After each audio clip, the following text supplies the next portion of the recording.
Cool. All right. Welcome, Phil. So just because, just because probably the vast majority of people listening to this don't know who you are, just share your sort of your background story a little bit. I'm an ex coach, personal trainer. Was for 20 plus years. I think it was 20 years. My 20th anniversary, I think I retired on. So I've been in the industry 20 years dealing with clients. In that time, started an educational offering towards the back end of my career, delivering seminars, delivering educational content across the internet. And then from that, developed a platform called the Advanced Coaching Academy, which is a platform for coaches. We teach business, we teach nutrition, and we teach advanced coaching as such. Developed that. And here we are today. So we deal with several thousand coaches on an annual basis. We've had, I think, nearly 2,500 certify through us in various courses. We're up to, I think, about 4,000 learners at the moment. And yeah, so most of my time is spent with that. Various other projects here, there, everywhere, all related to the health and fitness sector. And yeah, so that's me kind of in a nutshell. Fantastic. I mean, it's a great platform. It's a great platform because compared to a lot of other platforms, it's very science-based. But more importantly, I think from my perspective, is it's always been individual focused when working with clients rather than sort of using the same blanket approach for everyone. Yeah, I mean, we tried to fill a gap that I felt existed at the time, which was there was a lot of very formal education with respect to, you know, this is the formal knowledge that you need to have in order to be a good coach. But it spattered around that. There wasn't really the stuff that would, for example, help you run a business. You know, everybody gets qualified, everybody goes into the industry, and ultimately, if you're going to make a profession out of something, whatever it might be, you ultimately need to learn something about running a business. And this is true across a lot of industries. I know the creative industry is one that really suffers because people go into it hugely talented, got all these different abilities, and they're able to deliver this great service or this great product. And the problem is they don't know how to then take that and present that to a market or a consumer or a customer. So we do a lot of that sort of stuff. And then obviously it's the dealing with the type of people we typically deal with as coaches. And there was a massive gap there in that a lot of the education was focused around bodybuilding, around advanced kind of physique development. And the rest of the education was kind of based around elite athletes, you know, high performance and really getting that extra little 10% out of a professional athlete. So a lot of that was coming into the fray, and that was, you know, the basis of a lot of my education early on. So I felt there was a huge gap there with respect to how do you deal with general public, the people who've got full-time jobs, who've got commitments outside of the gym, outside of prepping their own food and all these different things. And you'll see that narrative throughout my content, throughout, you know, what we do with the academy, is that the goal is for you to be able to go and address pretty much anybody and accomplish something with them, be that improvement in their diet, their nutrition, their physique, their mindset. And at the same time, as a coach and somebody with a coaching business, you can actually enhance the quality of your life at the same time, which is something that's often left in the, you know, it's left as an afterthought almost. You know, a lot of people get into this industry because they want to help people, but they forget about helping themselves. They forget about that. You know, it is a selfless industry in many respects, but it has to be a selfish industry as well. Is that, you know, you get coaches who are just nice people who, you know, a client comes in late or they do a late cancellation and the coach turns around and goes, well, don't worry about it. And they, you know, and that's not how you run a business. And ultimately that pressure then gets put onto you. And what was happening towards, you know, sort of the midpoint, I guess, of my career was I was watching all these great coaches leaving and just going to get what my dad had probably described as a proper job. They were off getting 9-to-5 jobs and, you know, doing little sidelines, and then the other little small percentage were off doing, you know, almost little money making schemes within the industry. So they were selling, you know, supplements, and they were selling, you know, weight loss shakes and blah blah blah. And from a commercial perspective, from a business perspective, I totally got that. Because I was like, look, at the end of the day, these people are trying to improve the quality of their life. They might have had kids and blah, blah, blah. And ultimately they're trying to pay to get them through school, to put food on the table and all these different things. So despite it being a kind of bugbear and something that I despised, I kind of got why they did it. It's almost like, you know, there's a little bit of empathy around, you know, thieves, people who steal things. Yeah, right? yeah, sure. A lot of people steal things to live. And you know, and then you look at it from different perspectives and blah, blah, blah. So it was just this thing where all these great coaches were leaving the industry because they couldn't make ends meet. And I was very tenacious. I think I stuck it out for a lot longer than really intelligently I should have. You know, I was getting towards probably 2/3 through my, what ended up being 2/3 through my career. Obviously at that point, I didn't know how long I was going to continue going before I actually thought, oh, I'm actually making a decent living out of this. And it took a lot of groundwork. It took a hell of a lot of, you know, trial and error. And in that process, I was like, look, all these lessons that I've learned through trial and error. And obviously, you know, when I started in the industry, there was no internet. There was very little in the way of education. And I thought, well, hold on. I can teach coaches about all the things that I got wrong very, very quickly, which means that they can do what I did in probably 10 years in 2 or 3, you know, and I think there's a lot of, you know, there's a lot of people would probably sit on that and go, well, I don't want to give away those secrets. Yeah, like, well, yeah. I can actually make a really good living out of giving away those secrets. I can tell you all these things that ultimately I didn't do, even the boring stuff. I mean, you know, you've done the academy, so you know that there's stuff in there that is just boring, but it has to be done. Yeah, for sure. It's like, you've got to pull this data together. And I'm like, the last thing I wanted to do when I was a coach was, you know, start doing spreadsheets and getting finances together and blah, blah, blah. And I'm like, I don't really want to do that, because that wasn't why I got in the industry. You know, I was a very creative person. I love doing the fun stuff, you know what I mean? But then ultimately the thing is with business is, if you want to, you know, I've got a new business starting in January. I can't kind of divulge too much about it, but ultimately we had a big meeting yesterday about it. And it was about that whole element of the first year is going to be us going back and doing the boring stuff. The stuff that probably in year 2 and year 3, we're probably going to pay someone to do. But, you know, a startup business, you've got to do all that yourself. You experience it, right? You have to be a graphic designer, you have to be an accountant, you have to be somebody, you know, good with marketing, you have to be, you know, all those different things, and you've got to do them all yourself to start with. You know, because you don't have the collateral and you don't have the revenue in the business to go, right, I'm going to hire a graphic designer, I'm going to hire an accountant, I'm going to hire a, you know, so all those things. So it was about that. It was about those gaps. And I was like, look, if I want the industry to improve, which I do, and every day I fervently work towards that, is that I've got to give them something that they can go away and use and do and develop their business with. So hence that's where it came from, really. Yeah. I mean, it's a tough thing because almost everyone I know when I started, everyone who was a PT at the time isn't a PT anymore, I think. Yeah, it's mad, isn't it? Maybe one person, I'm not sure about them. They might still be a PT. But that's the thing. And the other thing that I've noticed is, as you said, it's a two-way thing where PTs behave like they treat their business like it's not a business, firstly. Like it's just a casual thing. But also, because of the way they bring that across to the client, the person that comes in for the result also treats them like it's not a business. So they get away with doing things that you would never get away with in a normal business. You know, if you went into Tesco or if you went to hairdressers and you behaved the way that you do with your PT sometimes, it's like a respect thing, isn't it? Yeah, it's sure. And ultimately it always points back to the coaches. Yeah. You know, whatever way we look at it, we can look at it and everybody can moan and complain and say, look, there's no professionalism in the industry. It starts with you. Yeah. It starts with the coach, and it starts with, you know, and you hear me, you heard me going on about it again and again and again and again about standards.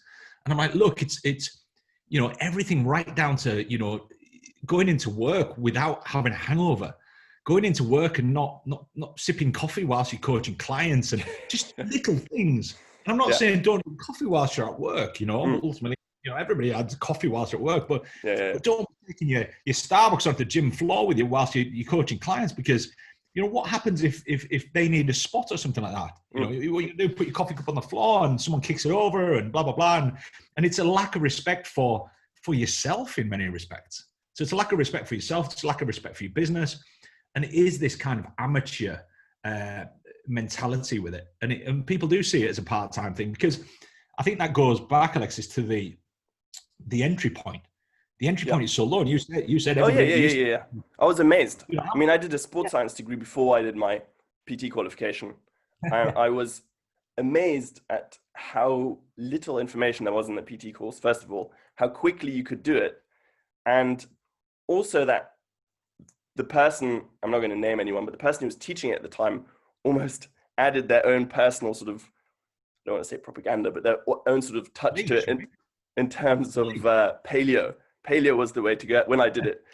So then everyone that left was a huge advocate for paleo. And obviously that's what they would go to their clients with. So then you're treating all clients the same way, but you also have so little knowledge and you think you know everything.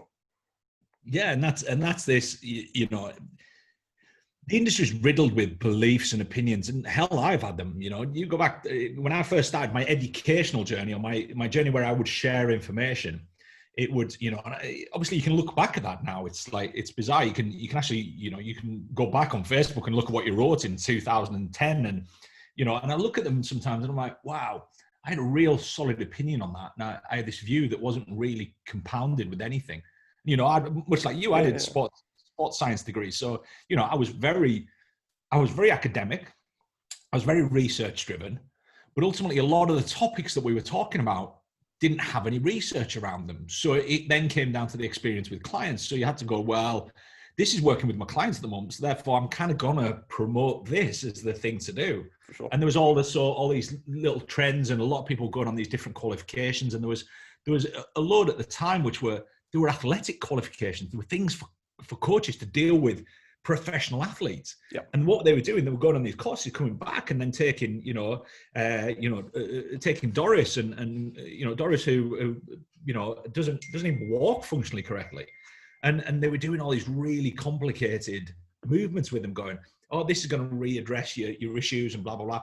And ultimately Doris never came in for those issues. She just wanted to weight, and don't get me wrong, as a coach, there's always these, I always look at it in my head and I'm like, right, what are their goals? So I'm looking, what are their goals? How am I going to achieve their goals for them? Then what are the goals that I as a coach want to accomplish with them in order for them to be able to do this long term? So if they've got bad mechanics, how am I going to address those mechanics without just addressing mechanics?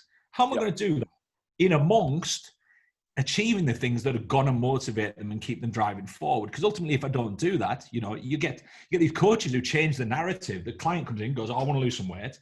The next session you're doing, they're doing balance stuff. And I'm like, hold on.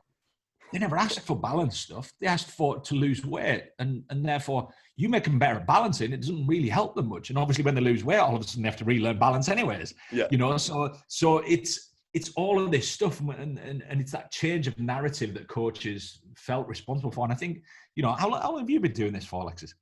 Oh, so I started for fun when I was about 18, but I wasn't working paid with people. So probably like 10, 11 years now. So again, in the grand scheme, you are a very experienced coach. I'm like ridiculous. I'm like a dinosaur. But anyone 5 to 10 years is a pretty damn experienced coach in the grand scheme as it stands now. I'd like to think in years to come, an experienced coach is 15 years, 10 to 15 years really. But there's not many. When I do seminars and stuff, I'm like, who's been in the industry 10 years? And we get like 3 hands come up out of a couple hundred people.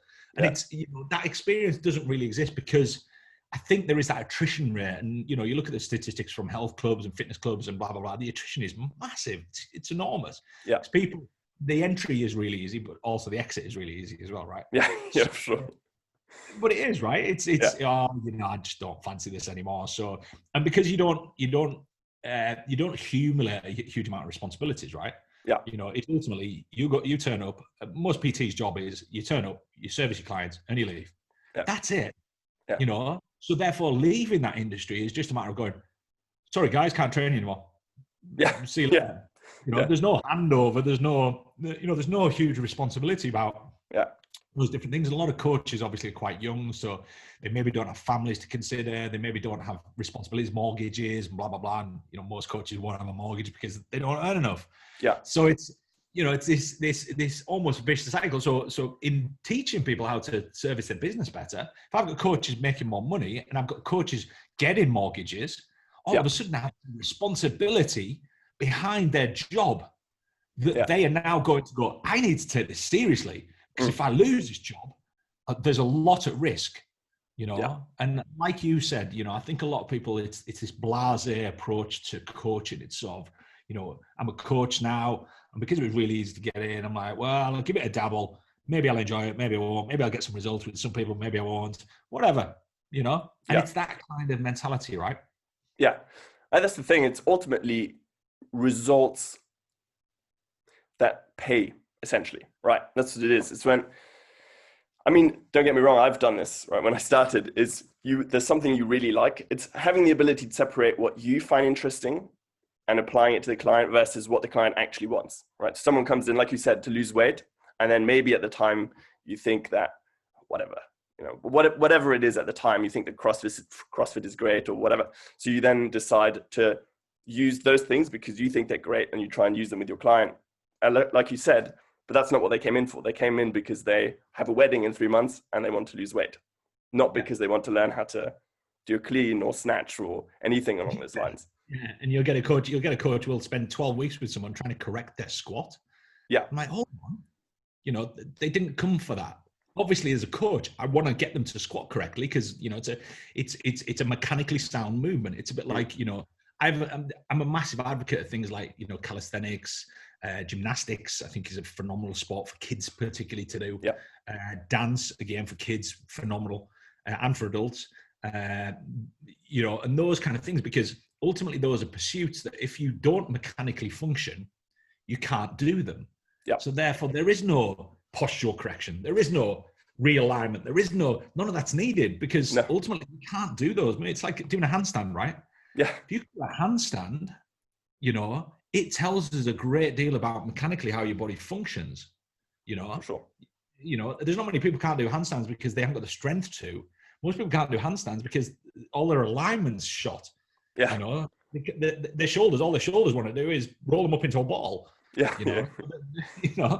And it's those kind of things that I'm a massive fan of. And whatever guys they take, I don't really care. Ultimately, much like your approach with clients, is that I need a client to enjoy what they do, because ultimately if they enjoy it, they'll continue to do it. And be that, it might not be they don't enjoy the moment, they might enjoy the outcome. I don't enjoy doing Excel spreadsheets, but I enjoy it.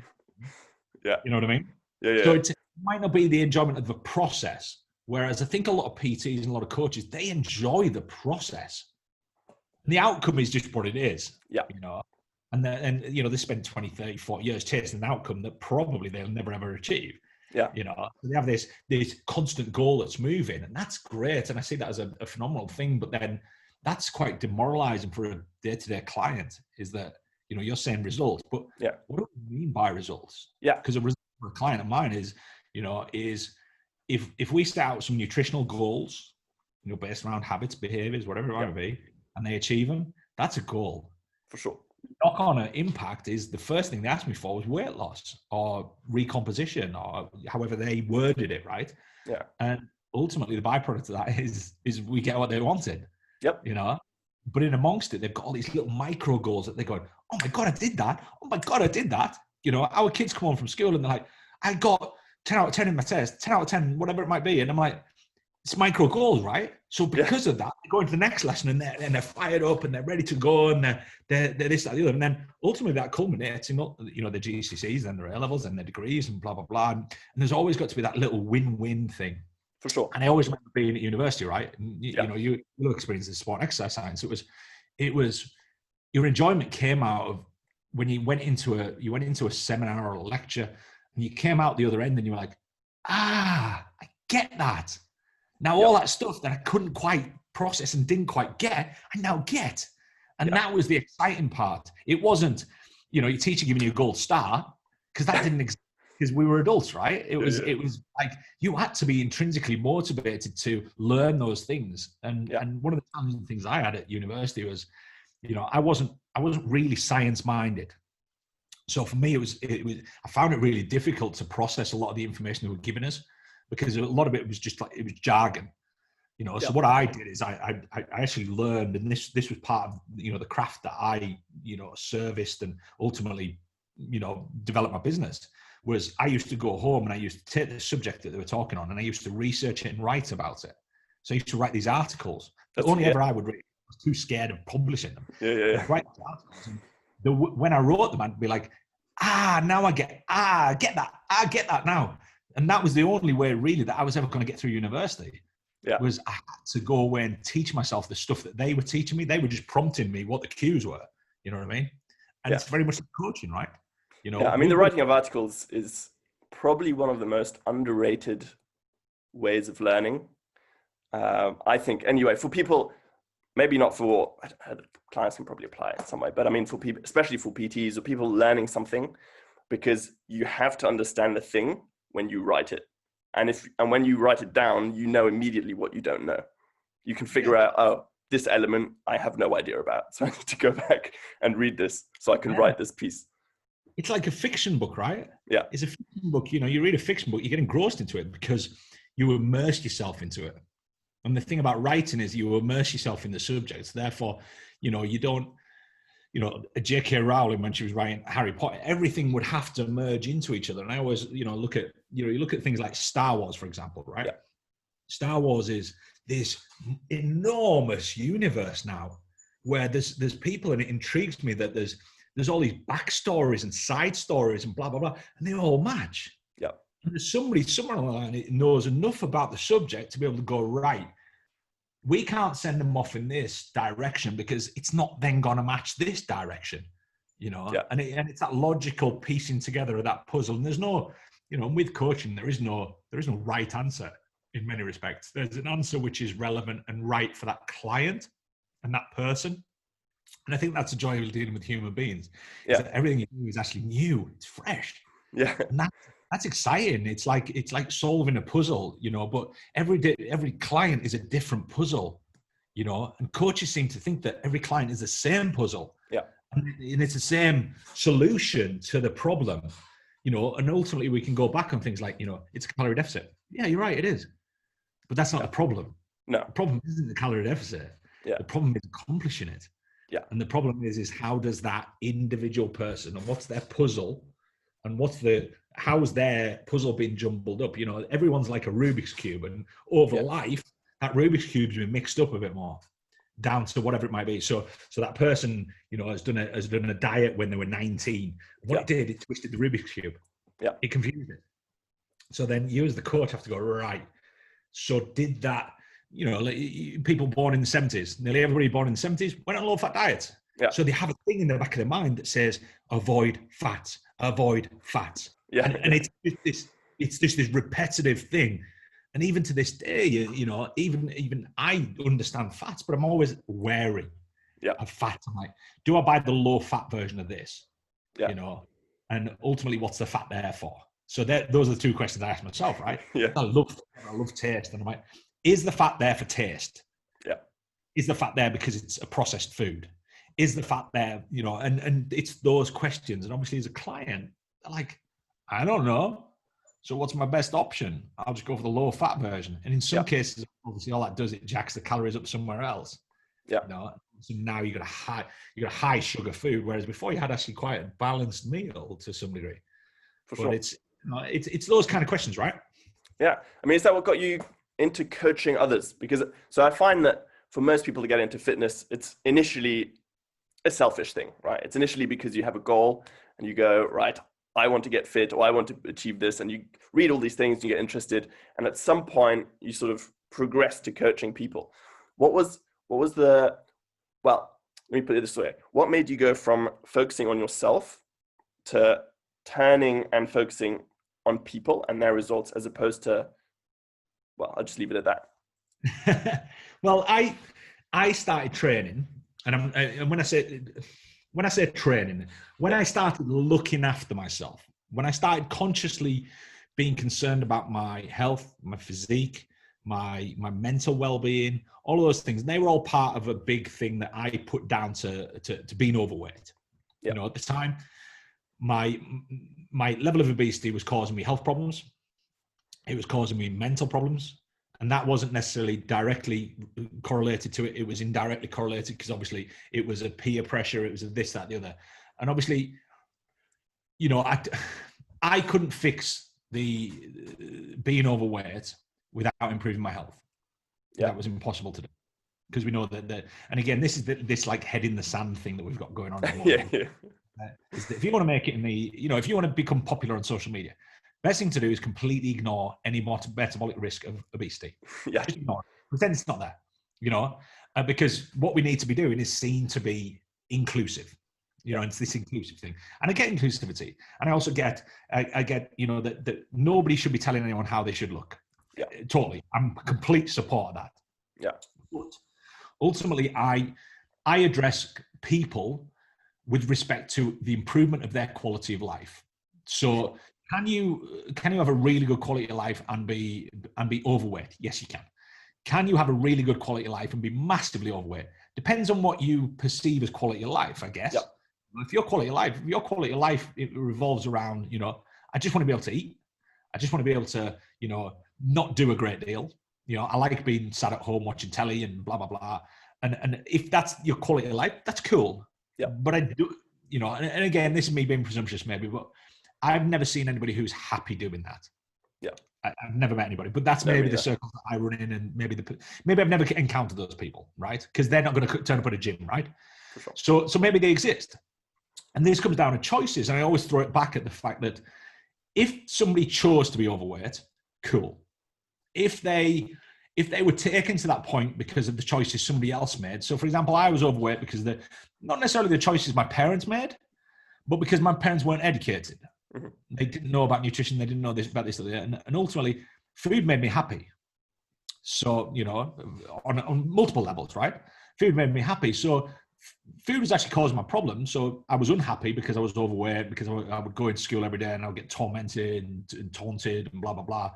So that made me unhappy. But then the only instant thing I had that would make me happy was eating. Yeah. And the only other thing inside of that was sport. I was actually the most ridiculously active kid you would ever believe. Every single sport that was available to me, I did, you know, to the best of my abilities. Yeah. So at school, I used to do all the clubs at school. Every single lunchtime, every single break time, anything I could do with respect to sport, I did it. Because, you know, I grew up in a pub, which meant my parents' time was very restricted. Mm-hmm. So they couldn't really take me to things outside of school time. So I embraced that. And I was like, right, I'm going to do all this stuff. So what happened is that I started to lose weight. Mm-hmm. My knees started to get better. You know, I had Osgood Schlatters when I was a kid, which obviously isn't directly correlated to being overweight, but being overweight didn't help. Yeah. So I had massive knee problems. You know, I struggled with fitness in general. You know, I found it really hard, like lungs burning, blah, blah, blah. So there was all these elements. And then there was a couple of health issues. You know, I had very bad varicose veins, which further on in life actually caused me a lot of problems. And there was all these different things that really as a kid I shouldn't have had. Mm-hmm. And I was probably borderline diabetic, but at the time, you know, the testing for diabetes was reserved for probably people in their 50s and 60s. Yeah. Because it wasn't really a thing. You know, obviously it was, but, you know, it wasn't as prevalent. And obviously when I was overweight as a kid, that would be seen as probably quite normal now. And that's a little bit disturbing. Yeah. You know, so I had all these health problems, and therefore I started to lose weight. My health problems started to improve. I started to get more respect from the people around me, because obviously they were like, hold on, he's going in the direction we kind of want to go in. You know, and I was going to the gym, so therefore all of a sudden it was like bullies thoughts twice about it. You know? So it was like the physical aspect of it. It was all of a sudden, oh, okay, he's maybe really strong, and you know, I played rugby and blah blah blah. So I was, you know, there was all of that element, and my self-confidence just grew and grew and grew. You know, and I'd like to think I never went past that point of, you know, becoming almost like arrogant and, you know, cocky, and which you see a lot when people lose weight and they, you know, they get that extra. I'd like to think I never went to that. There was always a level of humility there, I think. And from that, I was like, right. And I had 2 careers I wanted to get into. Well, I didn't. I had one at the time. I wanted to be a designer. That's all I wanted to do. I wanted to be a designer. And at the time, and again, I've told this story before, is that design was moving to computers. And I knew nothing about computers. Yeah. So it was going from pen and paper, which is what I enjoyed, to computers, which I knew nothing about. So I went and did a couple of work placements, and it was really probably that limbo stage of graphic design where they were just transitioning to.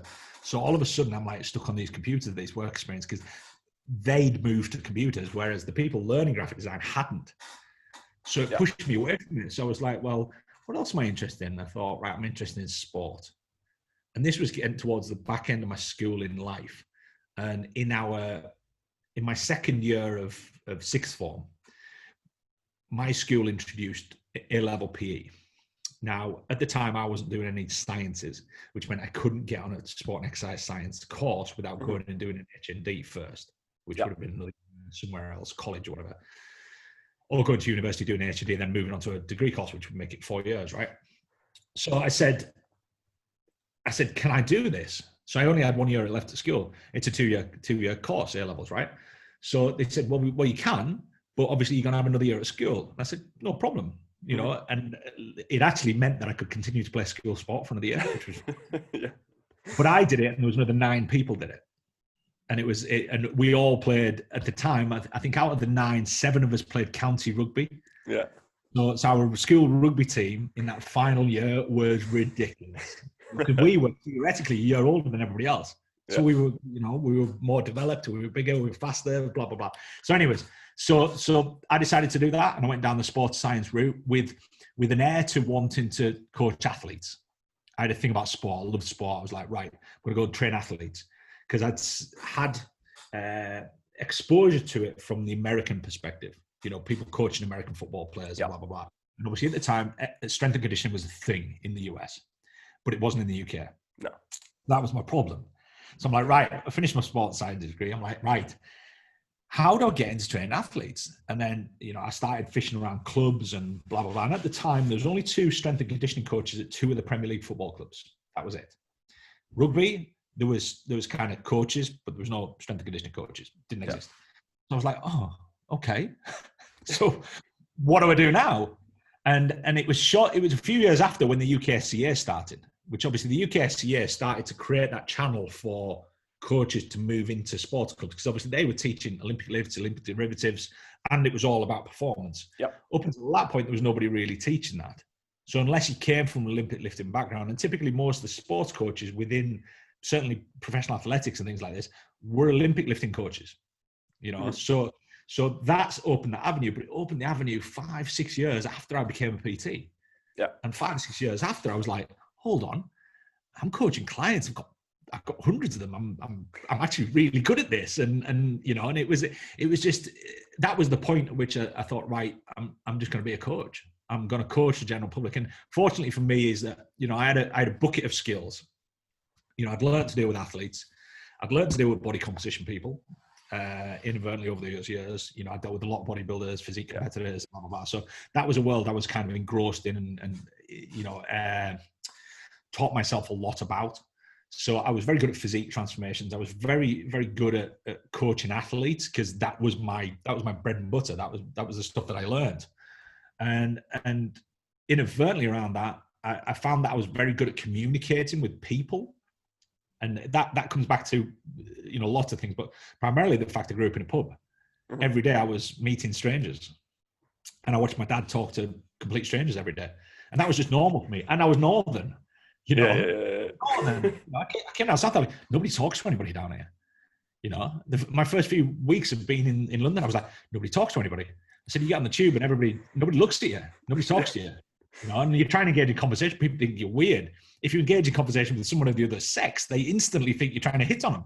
I'm like, oh, okay, so it's a slightly different tact in London. So whereas up north, you'd literally like talk to anybody.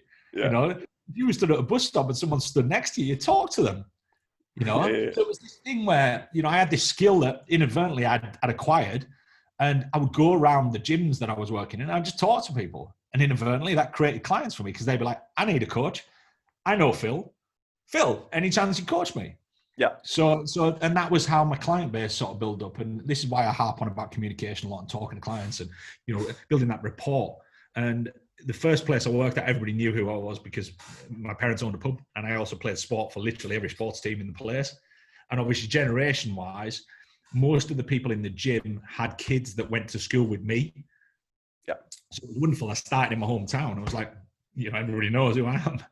So that kind of broke the ice on that front. So that's what pushed me down the coaching route. And I thoroughly enjoyed, and I know it's really cliche, but I wanted to help people because the gym, and at the time it was very much just the gym potentially saved my life, because I was in a really bad place when I was at school, really bad place. And that could have gone and slid in any direction. And I actually go back and I'm like, I was in some really dark places and I was a kid. So it was, it never really went beyond that. And it was a different world back then. But ultimately the gym probably saved my life. And I know it sounds all grand and way over the top, but it did. It provided me somewhere where I could go that was, this sanctuary that, again, people cliches say about the gym being your sanctuary and your psychologist and blah, blah, blah. But it genuinely was. It was the thing that kept me sane. When I was angry with people or a person or whatever it might be, I went to the gym. I didn't go and beat them up. I didn't go and do things. I went to the gym. Yeah. And that dealt with that for me. So it was that space I'd get into and I'd go in and it was my time. And I ended up, I had a friend in the village who we lived like 10 miles away from the town. So after school, what I used to do is I used to go to the gym straight after school. And then he would finish work at 5:30. So he used to give me a lift home from the gym. So every night I could actually go to the gym in the town.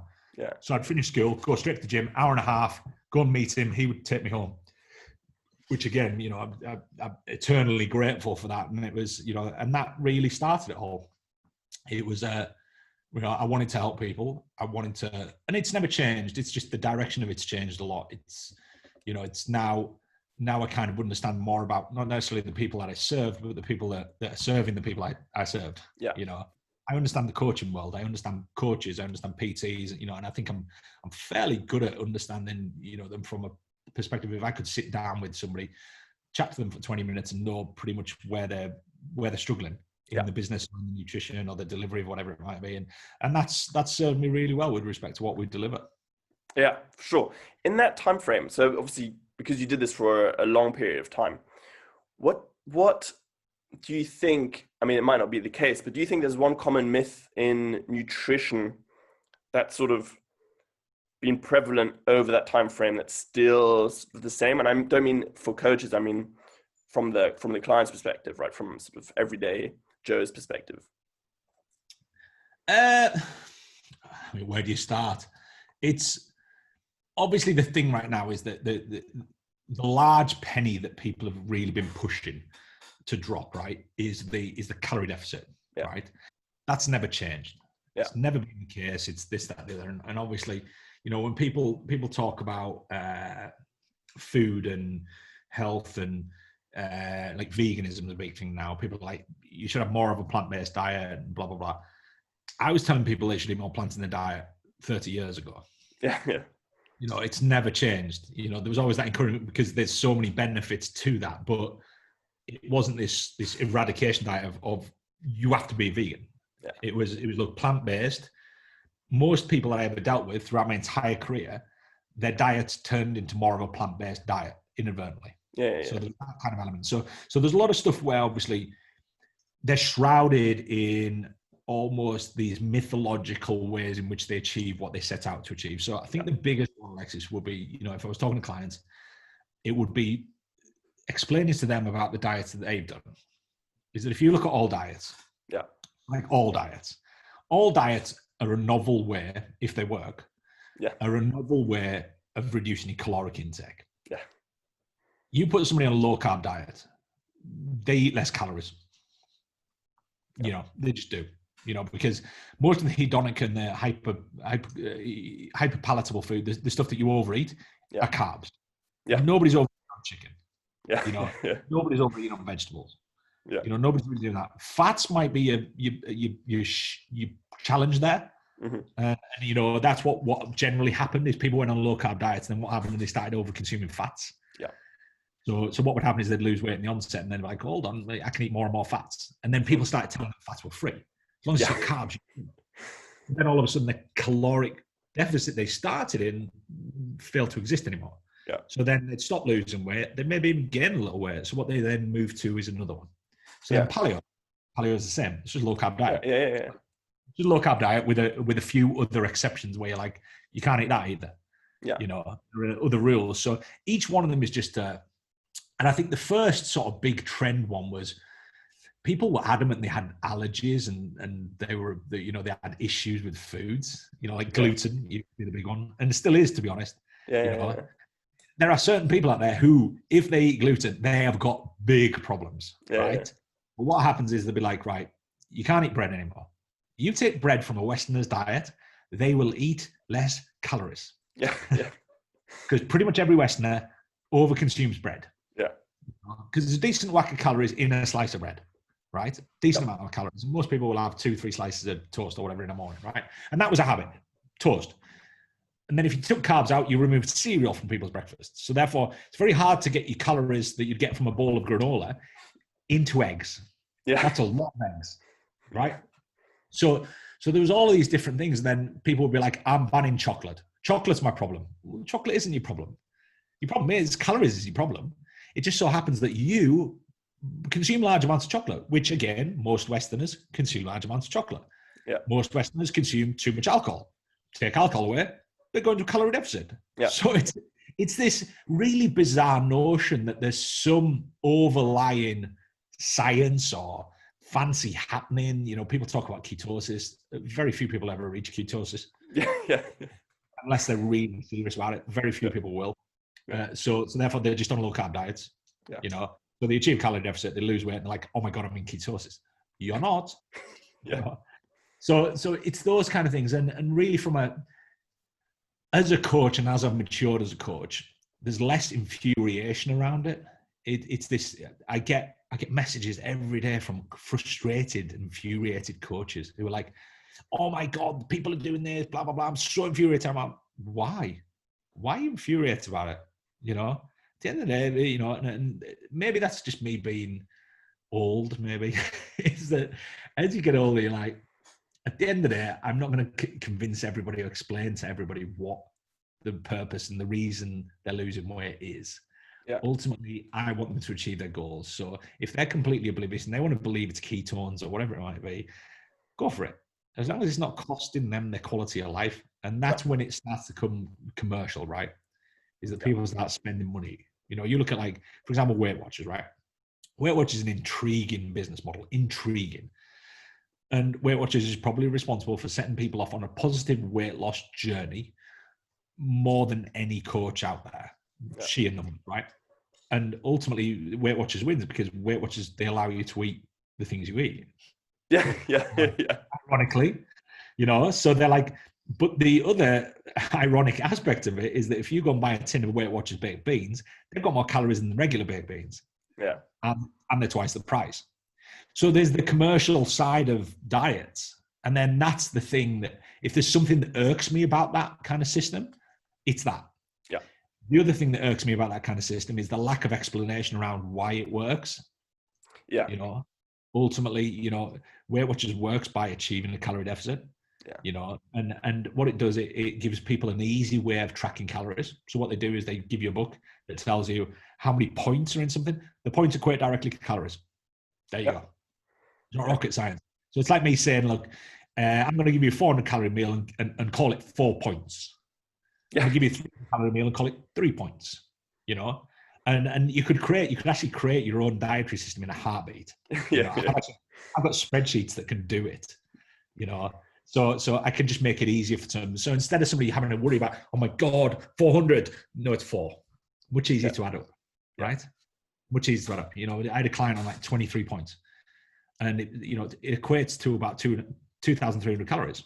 Mm-hmm. You know, so but then if you tell a woman that she's on 2,300 calories, she will have a meltdown. Because they've been led to believe that their caloric needs are way less. So because they then go on an 1,800 or 1,500 calorie diet, they can't sustain it because it's too large of a deficit. Yeah. It's too big. So what happens is that day one, you're in a 500 deficit, right? Day two, it accumulates. So you're now in a 700 calorie deficit. Day three, you're in a 900 calorie deficit. So what happens is 2 weeks down the line, all of a sudden that diet that was easy is like horrendous. You're running around trying to binge eat on anything because theoretically, you're actually in deficit by thousands and thousands of calories from the previous week. But not only that, mentally, you haven't had the foods that satiate you and make you happy and appeal to you and blah, blah, blah. So what it becomes too extreme. You know, if I give somebody a 100 calorie deficit, they're not even going to notice it. Could they maintain that all year? Yep. Yeah.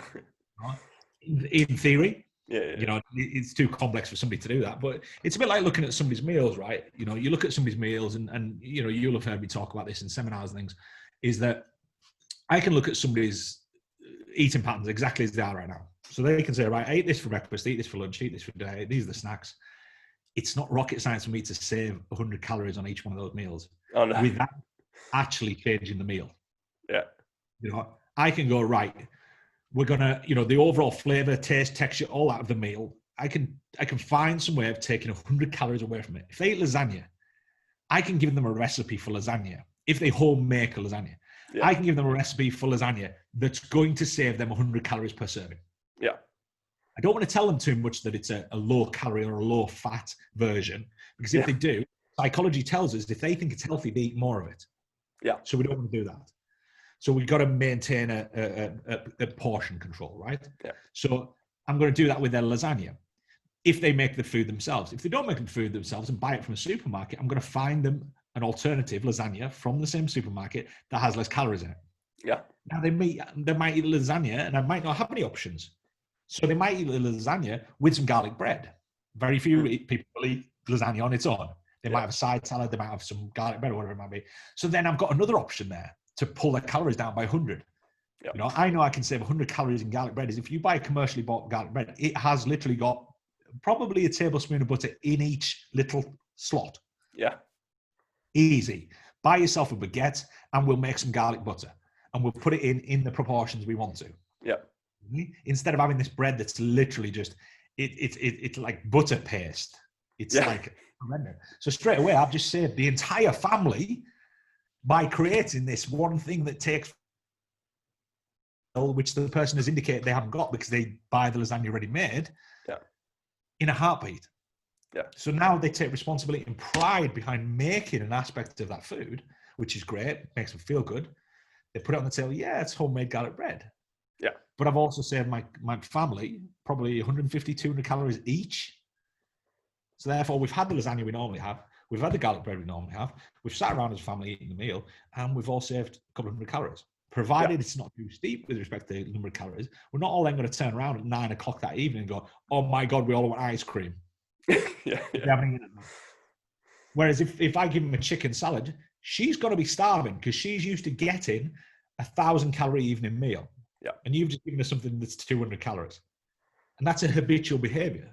So I need to look at, so I'm going to look at you and I'm going to go, do you eat breakfast? No? Cool. We won't eat breakfast then. Do you eat lunch? Yeah. Where do you eat lunch? Where do you get it from? Who do you eat it with? What kind of food is it? Do you have a pattern where on a Monday it's this food, Tuesday it's this food, Wednesday it's this food? Cool. We'll keep that pattern, but we'll find a way of saving some calories in each one of them. Brilliant. What about your snacks?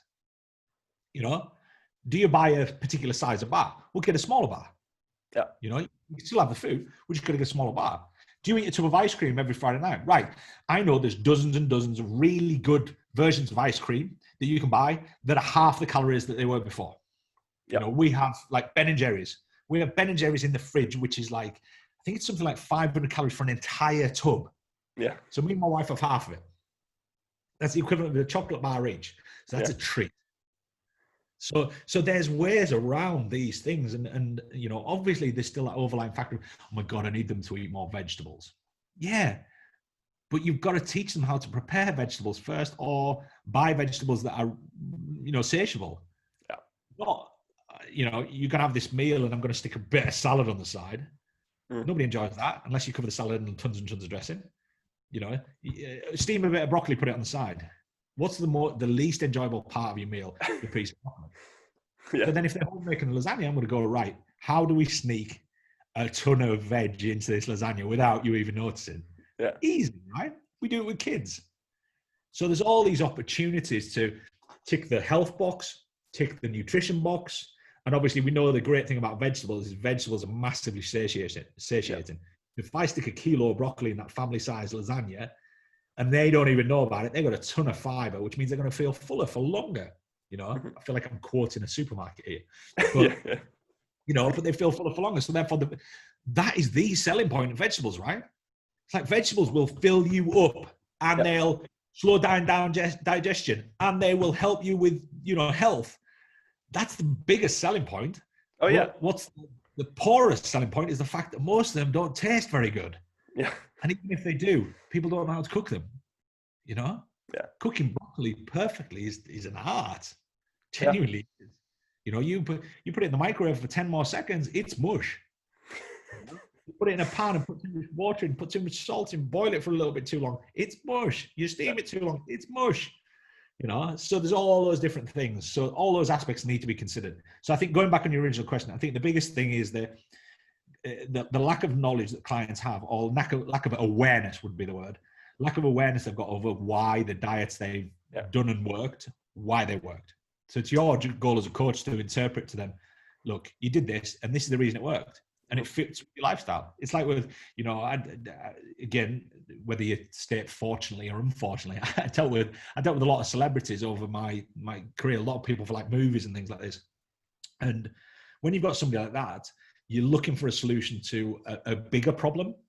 So some of them would be on location a lot. So you had to set diets around rules. So things like paleo, things like keto, worked incredibly well because it was just a series of rules. Yeah. So if they went out for a meal, they just had to follow a series of rules. So it worked really well. But obviously a lot of those were just short-term things, you know. So I could ask someone to do keto for 12 weeks. Whereas in essence, keto and the whole, you know, notion behind keto, and anybody you talk to who's an expert on keto, it's a lifelong thing. Yeah. You should do it your entire life. That's the whole purpose behind it. It's something that will benefit you health-wise if you continuously do it. You know, and you know, I went to a conference with one of the leading keto experts over in Florida not that long ago. Yeah. And again, this was the thing that he was saying. He goes, "Look, I've been in keto for 5 years." He goes, and it works, and it ticks all the boxes and does what I need it to do. But it also fits with my lifestyle. I have no challenges whatsoever. He goes, I don't massively crave carbs. I don't have loads of friends who eat tons and tons of carbs. Everywhere I eat, there's always an opportunity just to not eat the carbs. And that's an easy rule to follow. Yeah. So you see these things like with celebrities, right? You see a lot of celebrities doing Brazilian Jiu-Jitsu now. Why? Because there's no impact. So therefore, it's not like boxing. No. It's not like kickboxing. It's not all these things. It gets you incredibly fit, but there's minimal impact. You know, there's minimal impact. It has a functional purpose. It has all these things. So this is why this in Hollywood now, Brazilian Jiu-Jitsu is massively trendy. And it probably will be for many, many years because it serves multiples of purposes. So you've got to think about what is the purpose it serves. And the same with diets. You know, there are diets that serve a great purpose for certain people in certain situations. And your job as a coach is to analyze which ones they are. Yeah. Yeah. I mean, sometimes you know, like you said, I don't really get frustrated by it. I just find it a bit sad sometimes because I'm part of, just to see what's going on. Obviously, I don't just want to be surrounded by coaches. I want to see what people are actually doing so that when they come to me, I have an understanding of, okay, where did they come from, right? So I'm part of intermittent fasting groups, keto groups, all sorts of things, just to see what people say.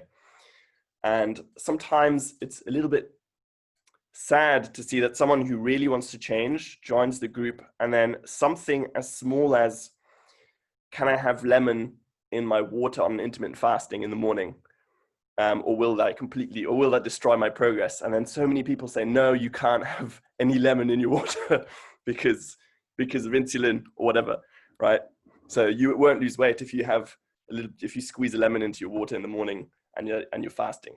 It's just, and then sometimes they get frustrated and they go, okay, maybe I'll just do a longer fast. I'll fast for 24 hours or 20 hours. And then you just, sometimes it's just upsetting as a coach to see someone who sometimes they list all the issues they have that they want to deal with. No, I get that. And there isn't, there's always that empathy there from me. And there isn't this thing where it doesn't infuriate me or it doesn't, I just don't get emotionally involved in it because it serves me no purpose. It serves them no purpose. And ultimately, I think with human beings, you've got to let people learn from themselves in many cases. You've got to let people make errors. You've got to let people, there's so many times with the kids, right? Is that, with our kids, there's certain points where you make the point several times and then I'm like, just let them do it. Let them do it. And they'll figure out that it's not the best way to do it. Yeah. And ultimately, that's how I learn a lot of things. I learned a lot of things earlier in my career by making huge amounts of mistakes. Oh, yeah, sure. Yeah. And a lot of that then comes down to the mindset, right? And how you frame something is that you've looked at that person who can't have the lemon juice and because of whatever it might be, whoever's, but they've joined a group that is based around a set of rules. Yeah. Now, if those rules are there, would you not advocate then somebody actually follows them? The rules might not be right, but if the rules are around a certain way of living and blah, blah, blah, and they embrace that way of living, it'll work for them. Yeah. It'll work for them. And it's almost like an ignorance is bliss scenario, isn't it? Where you've got to go, right, is it going to do them any harm not to have lemon juice? Probably not. Would it do them any harm to have lemon juice? Probably not. So therefore, really, what's the issue? Yeah. And that's how I would frame it. I'd be like, what's the issue either way? Is they can have it. Yeah, absolutely. I'm totally with you on that. I'm like, they can have it. What's everybody going on about? Yeah. But everybody else is part of that group and part of that notion that now you shouldn't because of this. Now you could go in and start educating and saying, look, it isn't going to do what you think it's going to do. Yeah. No, it's not going to raise your insulin. It's not going to do this, that. Are you fasting? No, you're technically not. Yeah. In the grand scheme, no, you're not. You're not fasting. The amount of people that I'd be like, I intermittently fast, and then I'm fasting through the morning. I get up, I have a bunch of amino acids, and I go to the gym. You're not fasting. Yeah. You're not fasting. You just take a load of amino acids. You're not fasting. But then, do I want to spend loads of time going to somebody who's going, yes, I am. Yes, I am. Yes, I am. Yes, I am. If they want to continue to believe that, go ahead and believe it. Because at the end of the day, it's not going to do them any harm either way, apart from in the head. And I think this is the thing. And I think as you get older, and you might experience this in the next 5-10 years, is that you become a little bit, I wouldn't say pessimistic. I think you acknowledge the fact that there are people out there who want to listen and learn. Then there are people out there who don't want to listen and want to learn. Yeah. And then there's people out there who don't want to listen and actually don't want to learn either. Yeah. And when you get somebody who doesn't want to listen and doesn't want to learn, you're kind of screwed, because they're we call them ask calls, don't we? Where they're going to ask you a load of advice, and really what they're looking for is someone to affirm what they already believe. Yeah. So they'll go and ask a coach and go, what do you think to this? I see it on social, and I have if I get a bizarre question in my inbox or whatever it might be. So if somebody puts a bizarre question on a post I put up, I know that the other people in the industry, they probably ask the same question too. Yeah. So I quite often go to their profile and go, have they asked that person as well? And the majority of the time, they've asked, several people the same question, because they're wanting the person to answer what they want to believe. Yeah. I had a guy a few years ago who he was horrendous for it. Every couple of days, he would send me just a random question. And I do my best to answer these things, but then when it gets to a point where almost like you're coaching them, but they're just being sneaky about it. I said, look, who are you asking these questions to? So then I've got in contact with a couple of my colleagues, good friends, who work in the industry. You know who they are probably. And I messaged them and said, do you get messages off this guy? He's like, yeah, like every couple of days. It's mad. And it turns out he'd been messaging like a dozen people. Yeah. All the same questions every other day. So I just turned around to him and said, look, I'm not the person for your answers. I said, so unfortunately, and there's not many people I've ever said that to. And I said, I think you should, and I actually ended up having to block him because he wouldn't stop. Uh, He was relentless. And it was, and you could see it, and you could see, if you went onto his Twitter account, obviously Twitter, you can see what questions people have asked other people. It was horrendous. He was asking everybody, all these people in America, blah, blah, blah. And it was just this bizarre thing. Like, he wanted this knowledge around this one topic, but he wanted loads of people's opinion. And then he'd probably make his own mind up anyways. Yeah. So, but yeah, you got to work with what you've got. And I think sometimes there is that thing of, like you look on a forum and go, and I try and avoid a lot of these forums for that reason. Yeah. It doesn't serve me any purpose to go on there, and because I don't deal with clients anymore. Years ago, and I'm not saying you shouldn't. What I'm saying is that, years ago, one of the first things I'd say to coaches is go and spend some time on these forums, because ultimately on that intermittent fasting one, all you're doing is you're learning what people are asking. Yeah. What are the problems they've got? What are the needs they've got? What are the things? And probably that's not the platform to answer them. Yeah. And sometimes, you can be a little bit sneaky, just inbox them and go, hey, look, there's all these people going on about this, but realistically, this is what, and you can do it with people where you think you can actually get them to listen. Yeah. Or you can also spend a lot of time wasting your time. Yeah. People are like, yeah, whatever. Yeah. So, yeah, it's an interesting. Cool. All right. Well, thank you. It's been really informative, and I think it'll actually help a lot of people. Also from a client's perspective, because it gives you an insight into, one, obviously people will be able to reflect on certain things that we've said, but also looking at coaches, and if someone's looking to choose a coach, what to look for, what are the things, I'm not trying to talk down other coaches, but what do you avoid, what do you look for in coaches, that kind of stuff. And then also to understand that all in all, weight loss for most people isn't that difficult. Like you said, there's a few basic rules. How you apply the rules to a person is hugely different. Obviously, if someone likes to eat low carb because they enjoy it, then so be it. If someone, likes to be, like you said, wants to be on keto for the rest of their life, then that's fine as well, as long as it works. Right. Yeah. And I think it's certainly from a client perspective, what you got to understand is that, it goes back really to the point I was saying about coaching, is if there was one skill I'd tell every coach to improve, it's communication. For sure. And as clients have got to know that a lot of coaches struggle with communication, right? So therefore, as clients, and I think clients are, if we make clients aware of this and also coaches aware of this, they meet somewhere in the middle, is that coaches need to know about what your life is like. The more information you give, the better. And there's always that reluctancy because, again, you don't have that trust. Maybe you don't have that, you don't have that reassurance of what they're going to do with that information and things like this. But coaches need to know what your behaviors are.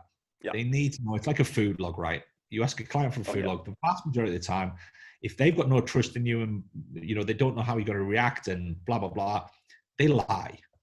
Either consciously or subconsciously, what they do is they try and remember everything they ate in a day, and normally they'll miss things out. Yeah.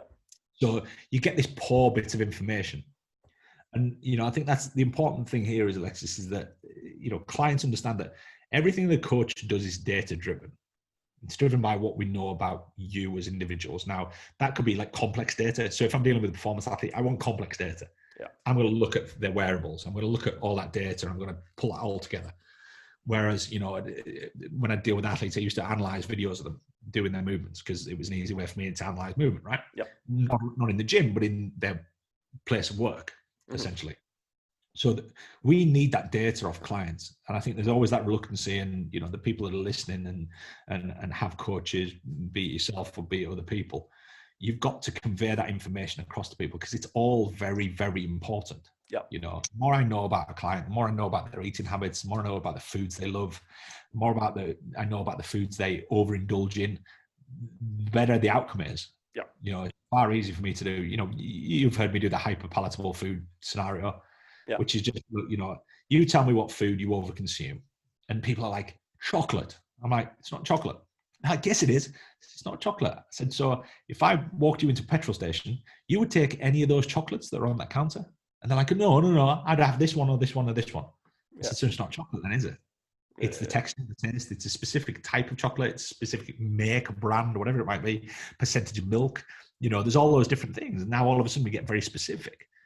So once we get very specific, we can outline to that individual what that specific challenge is. Yeah. So, if you give me dark chocolate, if you give me an 85% chocolate, I'll only eat a couple of blocks at a time. You give me a 60% chocolate, I'll eat the whole bar. Yeah. So therefore, that behavior is driven by the palatability and the taste that I get from that. Because one of them is a hyper-palatable food for me, the other one isn't. Yeah. So I'm not going to overindulge in the one that I find okay tasting. But does it tick the box? Yeah, it ticks the box. So it's those details, and it's so important, Alexis, that your clients and the people that listen who are clients of other coaches and things like this, that information is our key. And we need to do that. And some coaches are horrendous at communication. I know you're not. They're just they're not good at asking questions. They feel like they're intruding sometimes, and clients aren't good at answering sometimes because, again, they feel that we are intruding. Yeah. So you've got to break those barriers. Once you break those barriers, it's very, very easy to coach somebody. Yeah. As long as the coach has the skills to follow that through, right? So yeah, I think it's, a lot of important stuff there. Yeah. Fantastic. All right. Good stuff. All right. I know you don't have an endless amount of time, so